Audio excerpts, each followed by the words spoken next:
Chiefs or Niners?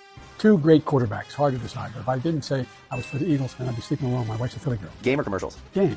Game or halftime show? Game. Jason Kelsey or Travis Kelsey? Mama Kelsey. I understand she makes great chocolate chip cookies. Deviously plotting to rig the season so the Chiefs would make the Super Bowl, or the Chiefs just being a good football team? You get in trouble if I told you. Trump or Biden? Are you kidding? Biden. This is where a lot of young Americans are. The Biden administration is making the case, hey, we got to go where they are. But I think to me, that's the tail wagging the dog, right? I've got two kids. We have this discussion all the time. Well, everyone else has it. It's like, okay, well, so what? That doesn't make it right.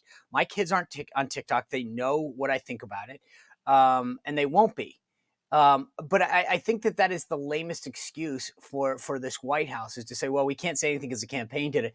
And the campaign saying, well, we got to go where the kids are. I'll be honest, I don't make a lot of friends talking about my support of campaign messaging or even just talking about the values that we have as conservatives on platforms like TikTok, but it is intimately necessary to preserve any semblance of traditional values for the next generation moving forward. You say most young Americans are on TikTok. The answer is almost every single young American is on TikTok. There are over 150 million Americans who use the app on a regular monthly basis, 70% of whom are Gen Zers. And there's only about 70 million Gen Zers in America. So numerically, that is almost every single one of us getting our news from TikTok, getting understood with campaigns and integrated with campaigns on TikTok, and just understanding our values and what we believe in as Americans on TikTok every day. Long gone are the days where it's silly dances from 2020, because TikTok has actually replaced Google as the number one search engine for Gen Z Americans today. If you're trying to understand where to go to dinner tonight, what to do on vacation, or who to vote for president,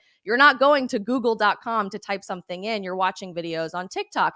And this national security concern, I 100% understand where people are coming from, especially those of us who might not have intimate experiences with TikTok. We've never used the app. But I have to wonder how much of this is actually a government front to control the narrative of information that we receive every day as consumers of information, because the exact same concerns that they claim to have about TikTok, for which there is no evidentiary support. If you watch all of these hearings from inside of Congress about TikTok, they are unable to present a single documented example of the CCP ever accessing your data through this app. Not once. And yet there's numerous examples of this happening through Meta, which owns Facebook and Instagram, through Google, which controls YouTube, the largest video platform on the planet. We know that Twitter, before the purchase from Elon Musk, was selling our data to the FBI so that our own government could spy on American citizens. Airbnb is selling your data to the Chinese Communist Party, but there's not a single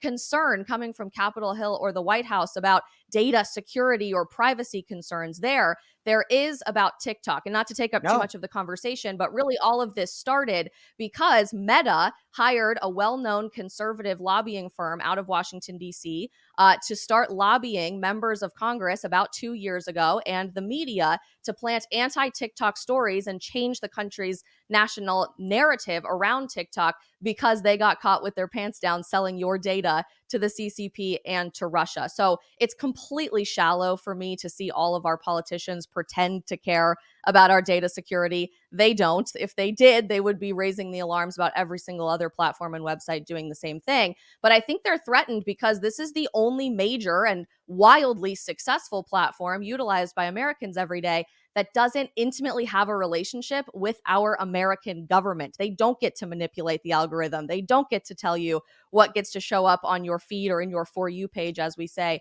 on TikTok. So the truth is, if you want to win over young voters, if you want to reach people where they're at, and if you're interested in getting a message out there that our mainstream media and our American-based social media companies are never going to show you, you have to be present on TikTok. And I have to give kudos to the Biden campaign for understanding that.